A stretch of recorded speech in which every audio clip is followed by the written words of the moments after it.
To your morning pick-me-up now on this Friday. While digging in his backyard, a Holland man recently discovered a glass vial dating back to 1876. Yeah, and he tells me he's now on a mission to uncover the history of his discovery and says he wants to take everyone along for the journey.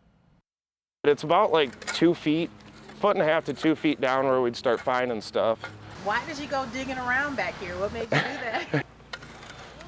I got younger boys, one's 7, one's 8, and they're kind of little treasure hunters. We were using the water so that we could kind of soften the dirt up a little bit so we weren't breaking anything. Right away, he says they found something. We started finding fragments, little pieces of glass and stuff like that while we were digging, and then it turned into full-on treasure hunting.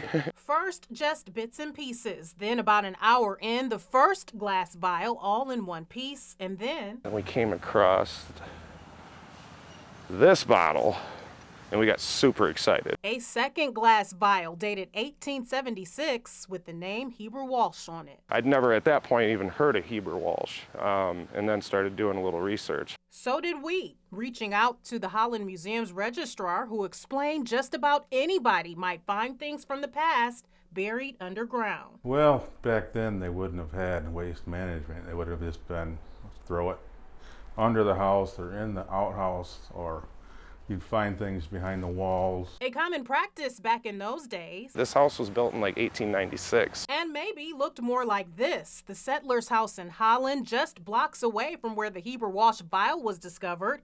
This home was built around 1867 and was recently restored to how it would have looked around that time, complete with the display of items found underneath and around this home, including more glass vials. Bones, dinner, old toys, anything that needed to be discarded. They had to go somewhere. With the outhouse as expected, and inside the settler's house, a note calling for a meeting of citizens dated 1 month after the historic Holland fire of 1871. Heber Walsh is listed on that note. What I found out about the bottle was Heber Walsh was a pharmacist here in town, possibly one of the first. Or as they were called in those times, A druggist, and his son was a druggist. I want everybody to be able to see it and appreciate it. so rather than sell it, I mean, I've had a couple of crazy offers on it.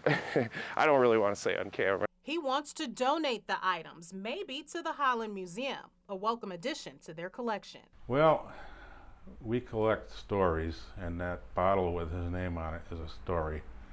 And we don't have much of anything in our collection on Heber Walsh. And while he plans to stop while he's ahead, do you all intend to dig up this whole backyard?